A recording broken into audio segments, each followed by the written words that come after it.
Hi guys, welcome back to Sneha Gowda vlogs. ಇವತ್ತಿನ recipe red sauce pasta. ಬನ್ನಿ ಯಾವ ಥರ ಮಾಡೋದು ನೋಡ್ಕೊಳ್ಳೋಣ. ಮೊದಲಿಗೆ ಒಂದು ಪಾತ್ರೆಯಲ್ಲಿ ನೀರು ಇಟ್ಕೊಳ್ಬೇಕು. ನೀರು ಕುದಿ ಬಂದಮೇಲೆ ತೊಗೊಂಡಿರೋ ಪಾಸ್ತಾನ ಹಾಕ್ಕೊಳ್ಬೇಕು. ನೀರು ಕುದೀತಾ ಪಾಸ್ತಾ ಎನ್ಲಾರ್ಜ್ ಆಗುತ್ತೆ, ಅಲ್ಲಿವರೆಗೂ ಹಂಗೆ ಇಡಬೇಕು. ನೋಡ್ತಿರ್ಬೋದು ಪಾಸ್ತಾ ಎಷ್ಟು ದಪ್ಪ ಆಗಿದೆ ಅಂತ. ಟ್ರಾನ್ಸ್ಪರೆಂಟ್ ಥರ ಆಗುತ್ತೆ, ಅಲ್ಲಿವರೆಗೂ ಸ್ಟವ್ ಆಫ್ ಮಾಡೋಕ್ಕೆ ಹೋಗಬಾರ್ದು.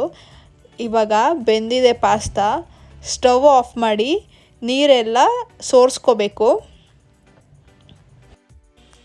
ಇವಾಗ ಒಂದು ಬಾಣಲಿ ಬಿಸಿಗೆ ಇಟ್ಕೊಂಡಿದ್ದೀನಿ. ಬಾಣಲಿ ಬಿಸಿ ಆದಮೇಲೆ 2 ಟೇಬಲ್ ಸ್ಪೂನ್ ಆಯಿಲ್ ಹಾಕ್ಕೊಳ್ತಾ ಇದ್ದೀನಿ.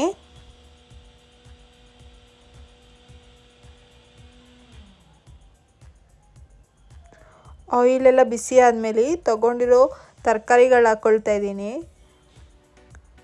ಕ್ಯಾರೆಟ್, ಕ್ಯಾಪ್ಸಿಕಮ್, ಸ್ವೀಟ್ ಕಾರ್ನ್ ಇದೆಲ್ಲ ಆಯಿಲಲ್ಲಿ ಫ್ರೈ ಮಾಡ್ಕೊಳ್ಬೇಕು.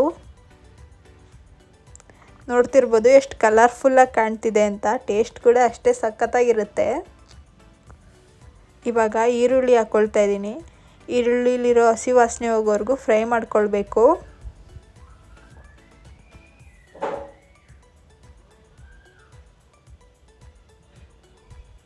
1 ಟೇಬಲ್ ಸ್ಪೂನ್ ಸಾಲ್ಟ್ ಹಾಕ್ಕೊಳ್ತಾ ಇದ್ದೀನಿ. ಸಾಲ್ಟ್ ಹಾಕ್ಕೊಳ್ಳೋದ್ರಿಂದ ಬೇಗ ಕ್ರಂಚಿ ಆಗುತ್ತೆ, ತುಂಬ ಕ್ವಿಕ್ಕಾಗಿ ಆಗುತ್ತೆ. ಸ್ನ್ಯಾಕ್ಸ್ ರೆಸಿಪಿನೂ ಆಗುತ್ತೆ, ಟಿಫನ್ ರೆಸಿಪಿನೂ ಆಗುತ್ತೆ. ಸ್ವೀಟ್ ಕಾರ್ನ್, ಕ್ಯಾಪ್ಸಿಕಮ್ ಹಾಕೋದ್ರಿಂದ ತಿನ್ನೋಕ್ಕೂ ಸಖತ್ತಾಗಿರುತ್ತೆ. ನೋಡಿ ಇಷ್ಟು ಫ್ರೈ ಆಗಬೇಕು. ಸ್ವೀಟ್ ಕಾರ್ನ್ ಎಲ್ಲ ಸ್ವಲ್ಪ ದಪ್ಪ ಆಗಿದೆ. ಇವಾಗ ಟೊಮೆಟೊ ಕೆಚಪ್ ಹಾಕ್ಕೊಳ್ತಾ ಇದ್ದೀನಿ. ಕೆಚಪ್ ಸ್ವಲ್ಪ ಕಮ್ಮಿನೇ ಹಾಕ್ಕೊಂಡು ಫ್ರೈ ಮಾಡ್ಕೊಳ್ಬೇಕು, ಇಲ್ಲಾಂದರೆ ತುಂಬ ಸ್ವೀಟಿ ಆಗುತ್ತೆ. ಸ್ವೀಟ್ ಕಾರ್ನ್ ಹಾಕಿರೋದ್ರಿಂದ ಇನ್ನೂ ಸ್ವೀಟ್ ಆಗುತ್ತೆ, ತಿನ್ನೋಕೆ ಅಷ್ಟು ಚೆನ್ನಾಗಿರೋದಿಲ್ಲ.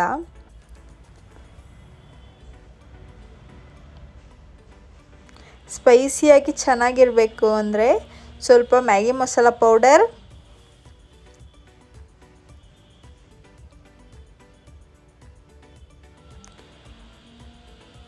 ಸ್ವಲ್ಪ ಆರೆಗನೋ,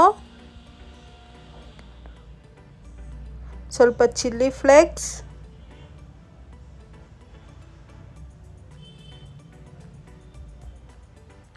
ಇದೆಲ್ಲ ಹಾಕ್ಕೊಂಡು ಚೆನ್ನಾಗಿ ಮಿಕ್ಸ್ ಮಾಡ್ಕೊಳ್ಬೇಕು.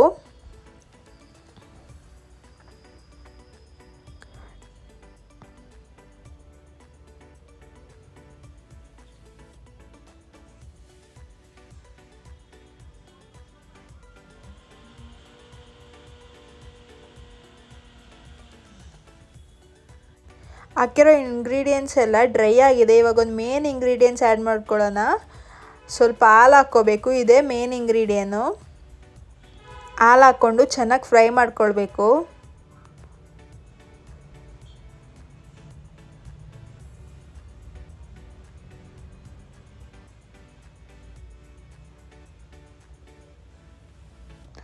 ಹಾಲು ಒಂದು ಕುದಿ ಬರೋವರೆಗೂ ವೆಯ್ಟ್ ಮಾಡಬೇಕು.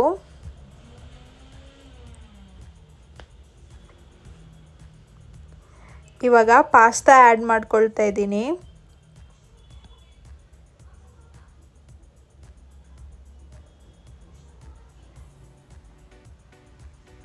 ಇವಾಗ ಚೆನ್ನಾಗಿ ಮಿಕ್ಸ್ ಮಾಡ್ಕೊಳ್ಬೇಕು. ಮೀಡಿಯಮ್ ಫ್ಲೇಮಲ್ಲಿ ಇಟ್ಕೊಂಡು ಮಿಕ್ಸ್ ಮಾಡ್ಕೊಳ್ಬೇಕು, ಇಲ್ಲಾಂದರೆ ತಳ ಹಿಡಿಯೋ ಚಾನ್ಸಸ್ ಇದೆ.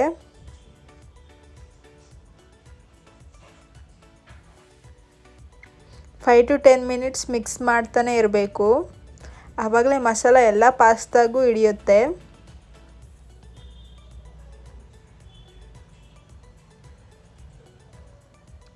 ನೋಡ್ತಿರ್ಬೋದು ಎಷ್ಟು ಸಖತ್ತಾಗಿ ಕಾಣಿಸ್ತಿದೆ ಅಂತ. ಟೇಸ್ಟು ಕೂಡ ಅಷ್ಟೇ ಚೆನ್ನಾಗಿರುತ್ತೆ.